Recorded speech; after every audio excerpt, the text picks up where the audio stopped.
Shalom. Welcome. I'm Rabbi Scott with Beth Yeshua Messianic Synagogue in Fort Myers, Florida. We're glad you're here joining us. This is our midweek Torah study. If you're joining us, perhaps you're aware that it's been a little while since we've been together. We've had a few weeks that we had some things going on, family, holidays, and things like this. So we're just getting caught up. And this week, we're getting caught up by starting in Parsha 9, Vayeshev, and then we'll go ahead and get everything brought current this week. So look forward to getting back on track with all of you. This week's Parsha, Vayeshev, he continued living, or he lived, from Bereshit, from Genesis, chapter 37, extending through chapter 40, verse 23. And the title that I have for this study is The Coats and the Stripes. Welcome, Hebrew year 5781, as we are going through our Torah cycle. Our summary these days, we're taking our summaries from Or Samech, which is online and available to you. There's a number of good summaries out there. I encourage a summary because it just helps get your brain moving in the right direction as you study the Torah. And just kind of summarizes things very quickly for you, and then usually provides a great jumping off for study and discussion. Okay, so the summary this week, Jacob is settling in the land of Canaan.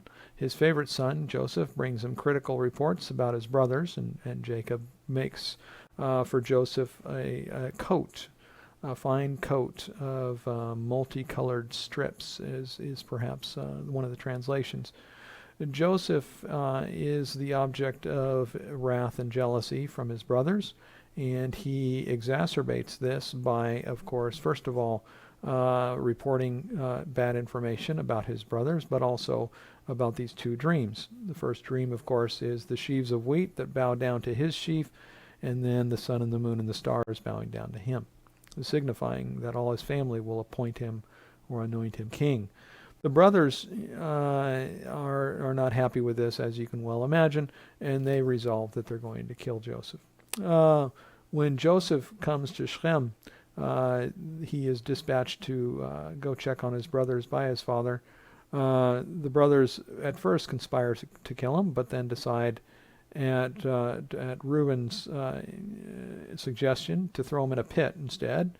And then Judah persuades the brothers to take Joseph out of the pit and perhaps consider selling him to a caravan of the Midianites or the Yishmaelim.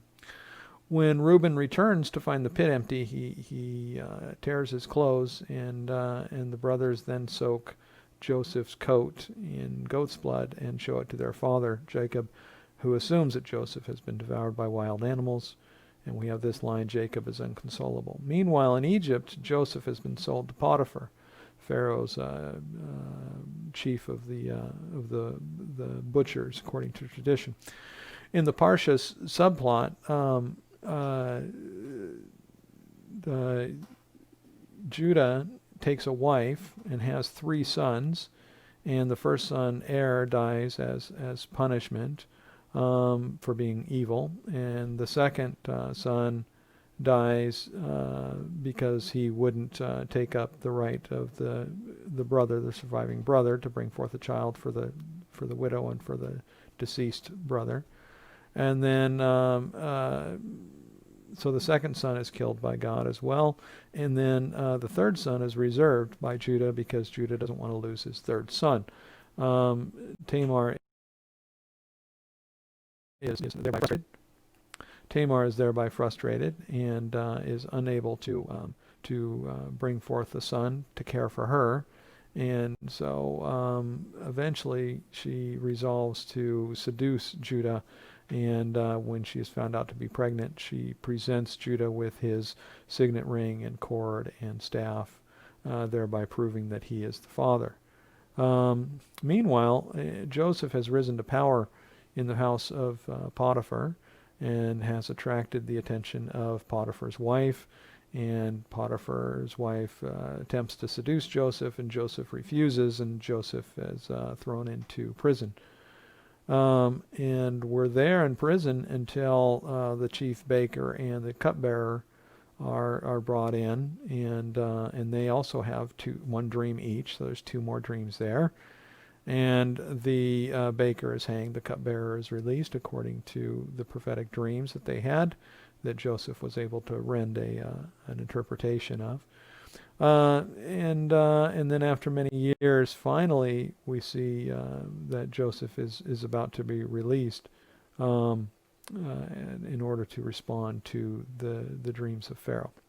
All right, so that's the summary for this week's Torah portion. So where do we want to go? First, I want you to see there's some Hebrew vocabulary and some linguistic things to make note of in this parsha. Just for context, Jacob meets his first love, Rachel. He works for 7 years to marry her. He is deceived by Laban, his father-in-law, into marrying Leah first, then marries Rachel. And then what follows is 12 sons, born first some to Leah, and then to 2 maids as concubines. And then finally to Rachel is born Joseph and Benjamin. And of course Rachel dies in childbirth with Benjamin. Joseph is the firstborn son of Rachel. Joseph is the most loved of Jacob's sons. As you can imagine, he is the firstborn of his beloved wife, his favored wife. And so Jacob gives Joseph a coat. In the Hebrew, it says this, Vayisrael ahav et Yosef. Israel loved Joseph. Michol banav, more than all the other children. Ki ven, because ven zechunim, he was the child of his old age. Hu lo ve'asa, because he was the child of his old age, and that he had waited a long time for this. So lo katonet pasim, so he gave him the katonet pasim, he gave him this coat or tunic or garment. This katonet pasim here in the Hebrew, now this is where translators start to grapple with the language, and it can get a little bit complex. The pasim, the Hebrew word pas, may refer to hand or palm. It's from an unused word in the root wise. But it could refer to a coat that's long-sleeved. In other words, a coat that goes to your hand or your palm. That would be a long-sleeved coat. And a long-sleeved coat indicates authority or privilege. A person who works at manual labor does not wear a long-sleeved tunic because it's awkward to work in manual labor with a long-sleeved coat. To give Joseph a long-sleeved coat might be viewed as an excuse from labor, perhaps, and that's the interpretation that many people put to the katonet pasim. But I have a comment on that, and that is that when Joseph gives the name to his first child, he talks about Adonai giving him relief from the toil, from the hard work of his life. And you get the sense that Joseph is not pampered. He is a hard worker. He's with his brothers in the field shepherding. He's with his brothers. He's sent on a journey to check on his brothers. So he's not entirely pampered here. So I'm not sure that the imagery or the metaphor of the long-sleeve tunic, the long-sleeve coat, is the way to go with on this. What I do is I focus on the word pasim, or pas in Hebrew. I want you to see something. Turn back with me to Genesis chapter 30. You can start looking at verse 37. Jacob has been working for Laban. Now, Jacob broaches the subject of building up his own wealth, of gaining his own wealth to care for his own family. Up until now, all of Jacob's hard labor has been for the benefit of Laban. So Jacob says, let me go home with my wives and my children. Laban says, stay, name your price. Jacob says, I will take all your speckled, spotted, and striped sheep. Laban agrees, and then has his sons quickly remove all the sheep that would have gone to Jacob and drive them away to a distance 3 days away.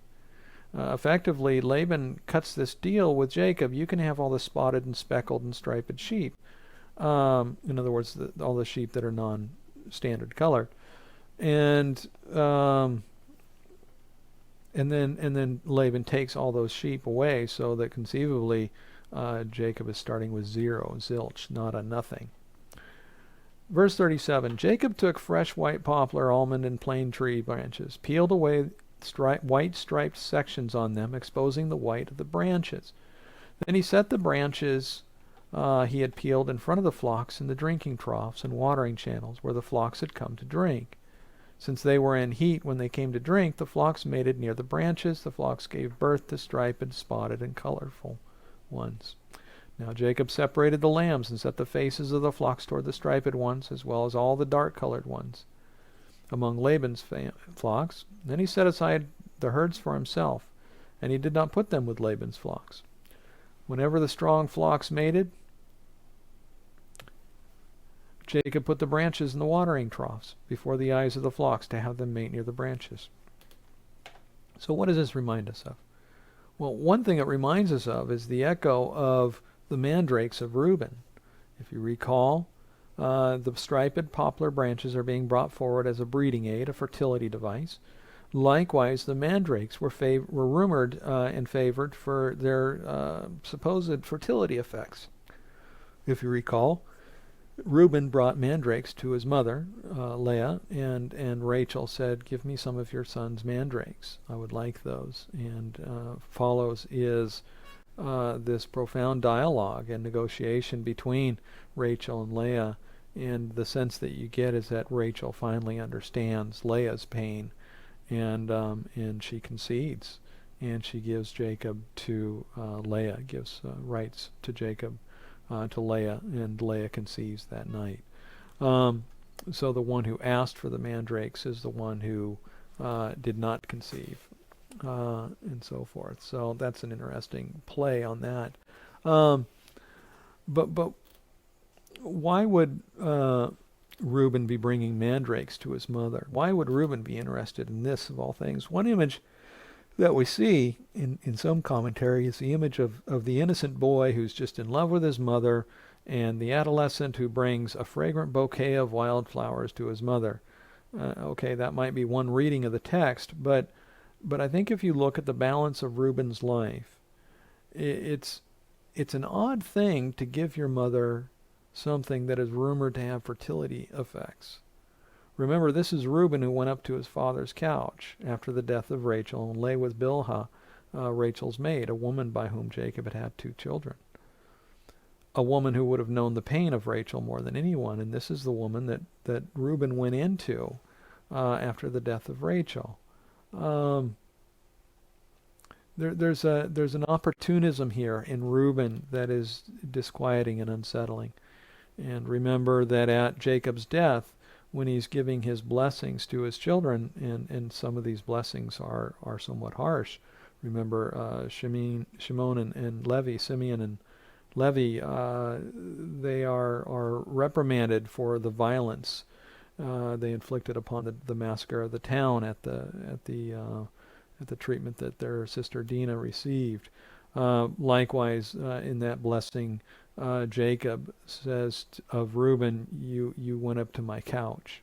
Again, reminding him, you went up and you were intimate with my concubine.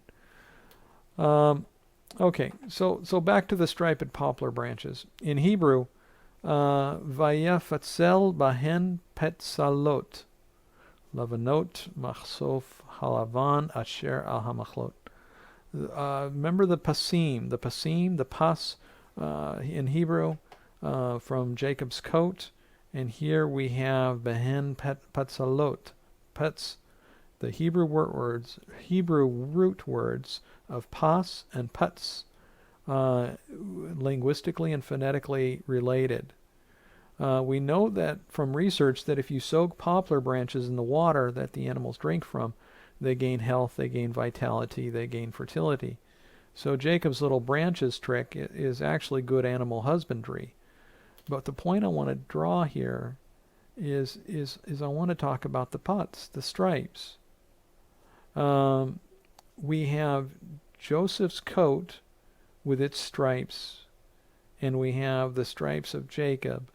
And remember, this is Jacob's methodology to go from nothing to something.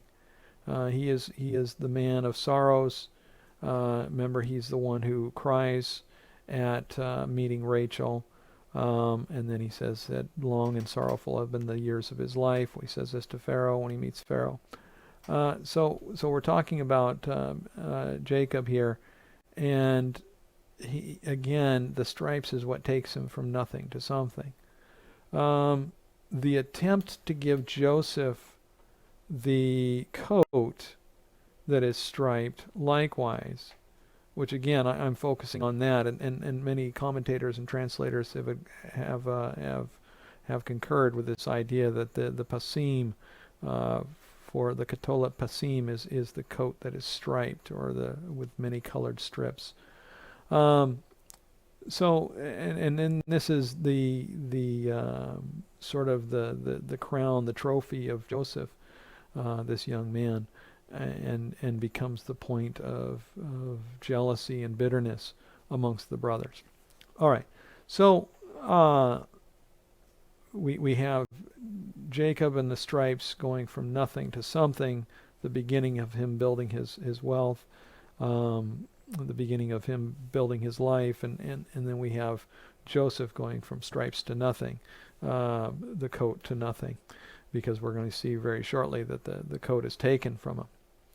Okay, continuing on.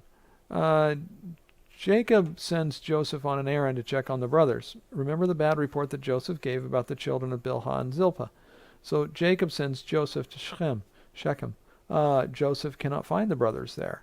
Perhaps the bad report that Joseph gave earlier was that the brothers did not go and did not do what they told Jacob they were going to go and do, such that the boys were supposed to be in Shechem, and so Joseph is dispatched to Shechem to find to report on the boys and on the brothers, and when he gets there, there's nowhere to be found, and we have this: a man helps Joseph find the brothers in Dothan.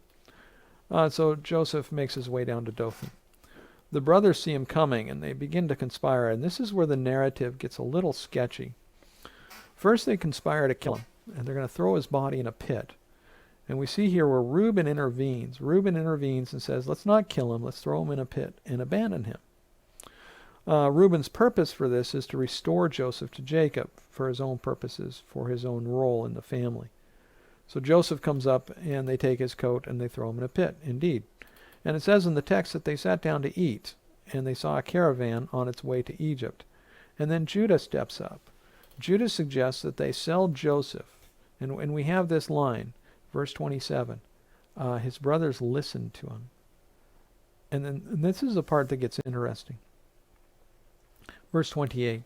When some men, Midianite merchants, passed by, they dragged Joseph up and out of the pit, and they sold Joseph to the Ishmaelites for 20 pieces of silver, and they brought Joseph to Egypt. When Reuben returned to the pit and saw that Joseph was not in the pit, he tore his clothes. Then he returned to his brothers and said, the boy is gone, and where should I go? So the question that I have is, who sold Joseph into slavery? Who got him out of the pit? You would think, according to the narrative, you would conclude that the brothers are the ones who got him out of the pit. But the Torah is ambiguous at this point. Yes, it is possible, and some people conclude that the brothers are the ones who obviously got him out of the pit because they were judged so harshly for this sin for the rest of their lives, that they sold him into slavery. And that's entirely possible. But in reading it, I just have to, when we come across ambiguity in the text, when the Torah is not specifically clear, we have to allow it to speak and say what it might say in an unclear way. If the Torah is hinting at something, or the Torah is leaving us to wonder and question, then we're allowed to conclude that the Torah wants us to question. If the text is ambiguous, the Torah wants it to be ambiguous. And so we're okay with that.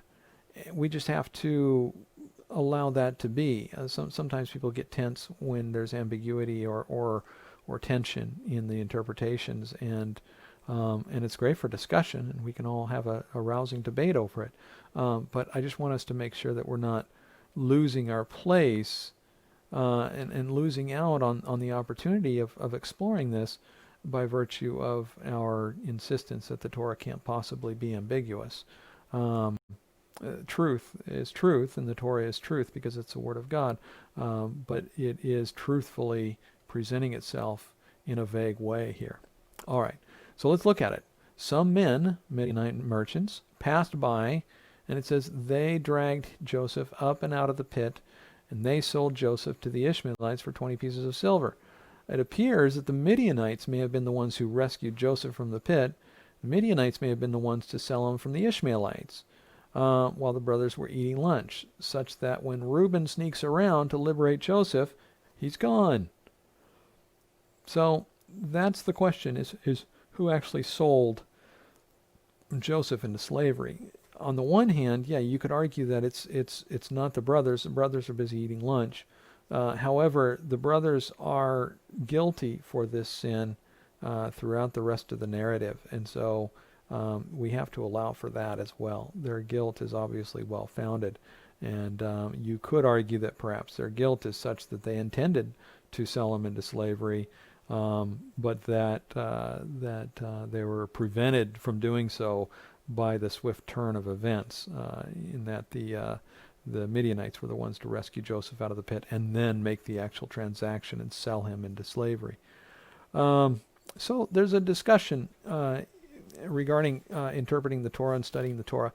In one sense, you could study the Torah and you could say, oh wow, these people are just real human beings, and look how often they fail and look how often they stumble. Look at, for example, we've got Noah, and Noah gets drunk, and oh yeah, he's not perfect, and we could really pick on people's imperfections. We could pick on Abraham's taking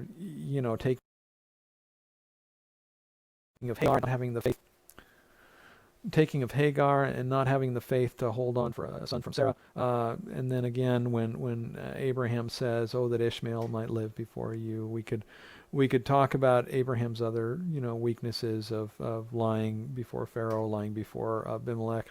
We can do these things, and we can kind of comfort ourselves in this idea that the Torah characters are real people. They do make mistakes. Moses got angry, and so on and so forth. And that sometimes is helpful to understand something or to study something. Another way to read the Torah, and we find this in Orthodox Judaism more so certainly than in the Gentile Christian side of things, and that is almost that these Torah characters, especially Abraham, Isaac, Jacob, they are patriarchs, and it's not that they did no wrong. They didn't do anything wrong. It's not that they didn't do anything wrong, but boy, they were just really good. They were so good, they were well beyond anything we could conceive of. I mean, there's a reason that Adonai chose Abraham, because Abraham's chesed was uncommon in the world of that day. And so, the some of the traditional interpretations of the text would be to kind of gloss over any sort of psychological failing and analysis of these characters, such that one of the interpretations might be that, the brothers had this potential sin wrapped up in their hearts for which they were eternally guilty and eternally ashamed, but they were prevented from this sin by the Midianites, and that would be one of the ways to interpret what's just happened here. But again, I want you to consider different ways to read the text and to analyze the text. Okay, let's continue. They took Joseph's coat, dipped it in goat's blood, and presented it to their father Jacob, and said, "Do you recognize this?"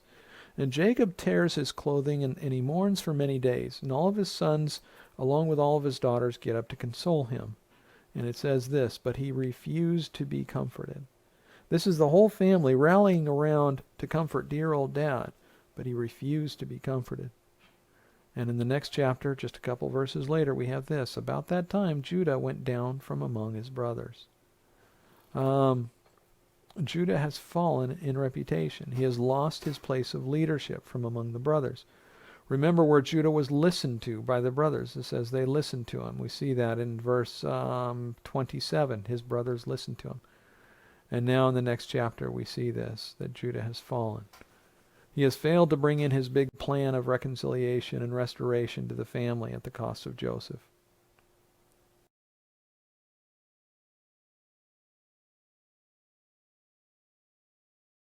Locked up.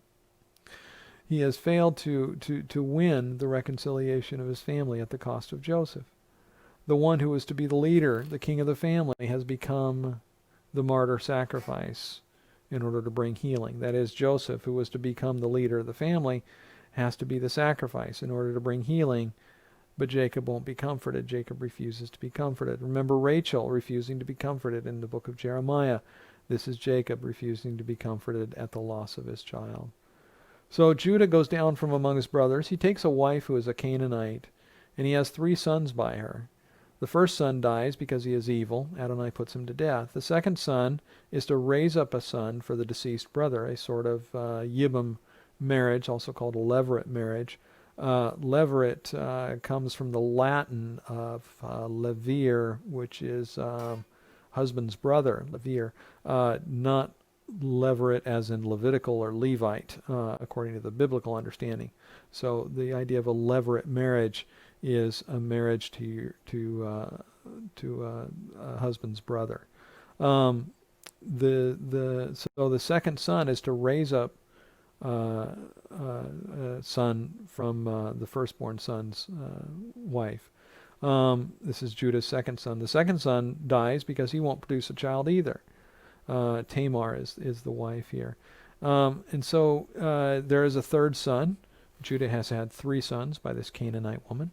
There is a third son, and Judah says to Tamar, "Go to your father's house and wait until the youngest son, Judah, grows up." Actually, Judah is afraid of losing his youngest son because he blames Tamar is the reason his sons keep dying. So at this point, Judah is stuck because Judah has lost 2 sons, and the obligation of his youngest son is to go and produce an heir from Tamar. But he's afraid that if he sends his youngest son to Tamar to produce an heir, then he's going to lose his youngest son because Tamar is poison.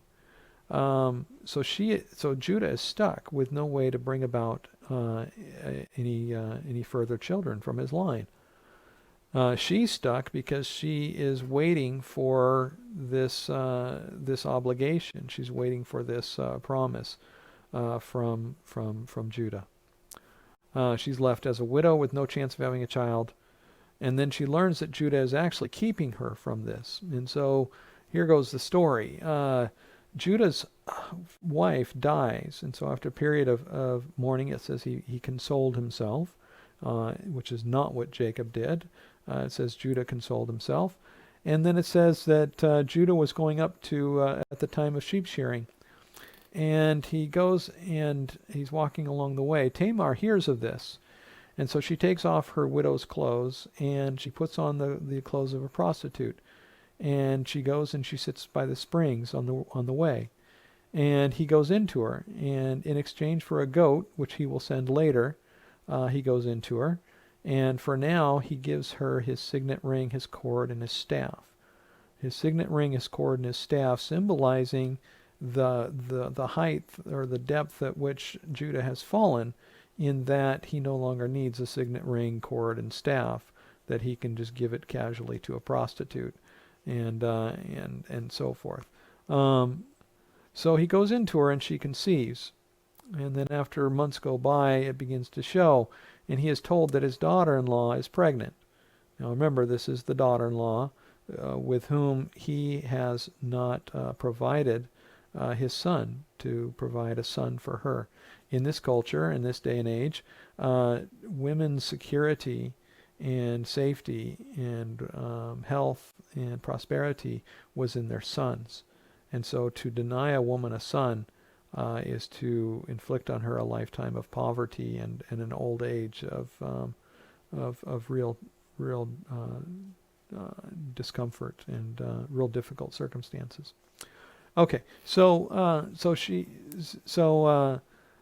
she becomes pregnant by this, and so he says, "Well, bring her out. We're going to burn her because she's been unfaithful." which is the ultimate in hypocrisy. But anyway, that's what he says. And so she comes out and she says, I am pregnant by the man to whom these belong. Do you recognize these? And she presents the signet ring, the cord, and the staff. In the Hebrew, the word there is sakarna. Do you recognize these, please? Acknowledge these. This is the same word the brothers used when they presented the coat that was dipped in blood to Jacob. They said, Hakarna, recognize. Do you recognize? From Genesis chapter 37, verse 32. Acknowledge, please. And so Judah acknowledges that, yes, these things belonged to him. He says, I have sinned. And there's some discussion about what that means, that I have sinned. And the discussion would indicate that it most likely means that he acknowledged not only his sin against Tamar, but his sin against Joseph and against Jacob as well. What we have there is the turning point that brings repentance into, or at least acknowledgement of sin, into the discussion. Now, continuing on with Joseph's story. Joseph is in Egypt in Potiphar's house, again with a coat. Potiphar's wife is trying to seduce Joseph. Joseph has a decision to make. He can either leave behind his coat, which leaves behind evidence of the accusation that he is being accused of, evidence of the accusation that he's being unjustly accused of, or he can go ahead and take the woman that doesn't belong to him, that belongs to his master. And so he chooses to, he has a choice to make, and he chooses to refuse the seduction. He sheds his coat and provides the evidence for her slanderous accusation. Once again, though, the key point here is Joseph loses another coat. He gets thrown into the prison. Here, the Hebrew is very repetitive. Chapter 39, Joseph's master took him and put him in prison, the place where the king's prisoners were confined. There he was in the prison. And then I want to skip on down. That's verse 20 and then verse 21. And Adonai was with Joseph, extended kindness to him, gave him favor in the eyes of the commander of the prison. Verse 22, the commander of the prison entrusted into Joseph's hand all the prisoners who were in the prison. So that everything that was done there, he was responsible for it. The commander of the prison did not concern himself with anything at all under his care. Once again, same thing that Potiphar did. Because Adonai was with him, that's Joseph, and Adonai made whatever Joseph did successful. Okay. In Hebrew, verse 20, Vayechak Adonai Yosef Oto Vayetnehu El Beit HaSohar. Beit HaSohar, the house of imprisonment.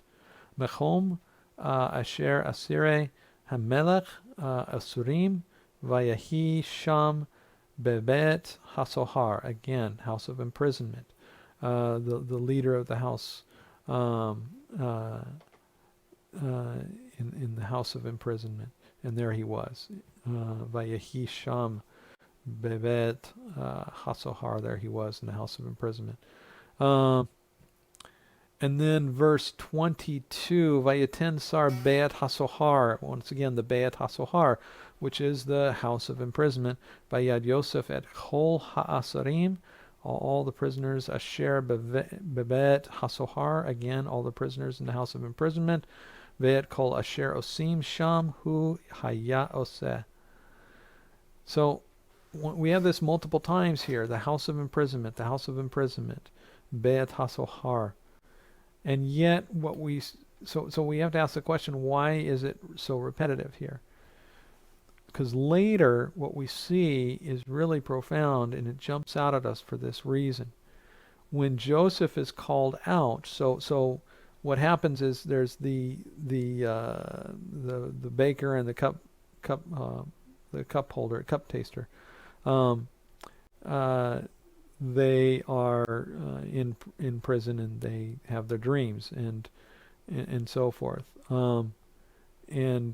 And then finally, Joseph, one of them is put to death, the other one is restored, and eventually he is key to Joseph getting out of the prison. But when that happens, when Pharaoh calls for Joseph, we see this in chapter 41, which is the next parsha, but consider this part of the preview for next lesson. Vayishlach Pharaoh vayechra et Yosef vayeretzuhu min habor out of the pit. In other words, when Joseph is called out of the pit, when Joseph is called out of prison, it says this: so they pulled him up and they lifted Joseph up out of the pit.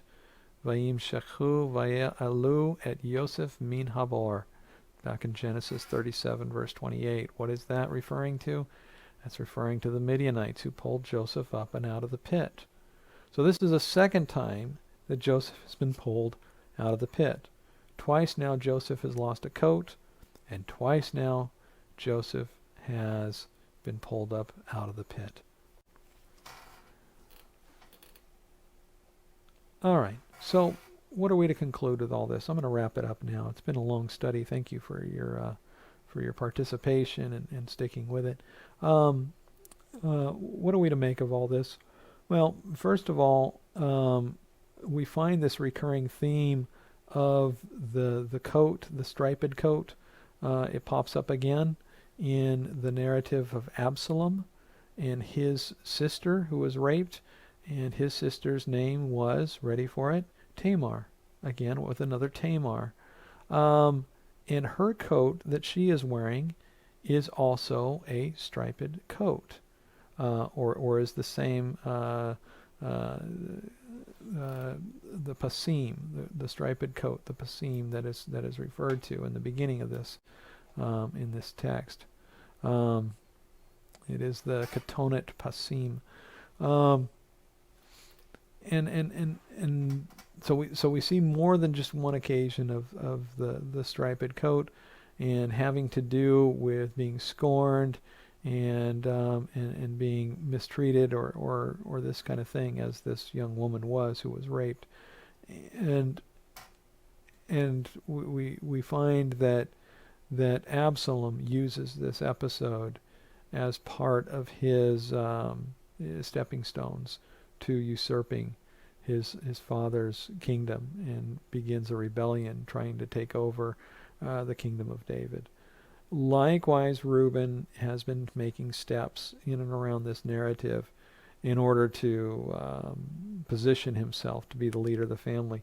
Judah was taking the same kind of steps, and you see this tension between Judah and Reuben together jockeying for position. And then you see this powerful statement: Judah went down from among his brothers, and he takes a Canaanite wife, and you get the sense of him having just walked on the whole enterprise, including his own failure. All right. Again, with the stripes, of course, reminding us of the stripes of Yeshua, for it is by his stripes we are healed, and that the stripes that Jacob put in the trough were for the vitality and for the new birth of the breeding herds and flocks. Likewise, it is the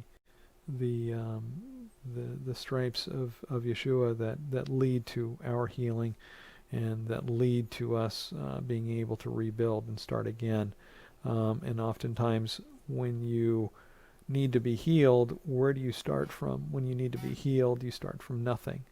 If you're broken, if you're bankrupt in your personality and your character, if you're one of those people who does not have the natural resources of stability and so forth, and if you've made a mess of your life through any manner of means, and you're broken and you need to be healed, and you're starting from nothing, just a reminder is how Jacob started from nothing, and how Joseph twice started from nothing. The first time when he was drug out of the pit and sold into slavery, and the second time when he was drug out of the pit and offered as a son of Pharaoh. In all these cases, Joseph managed to do quite well at the blessing of Adonai, But there's no question that he was starting from zero.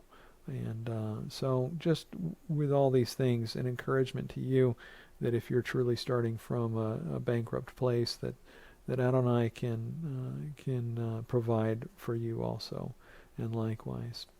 Okay, delightful with you this week. If you have comments or questions, please list those in the comment section below, or reach out to us over email. Would love to dialogue with you on any of these topics, and pray that Adonai would bless you.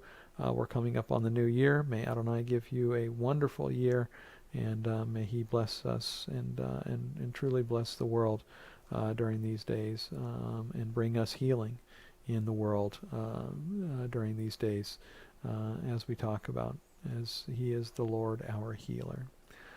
Thank you, and may God be with you. Blessings and shalom.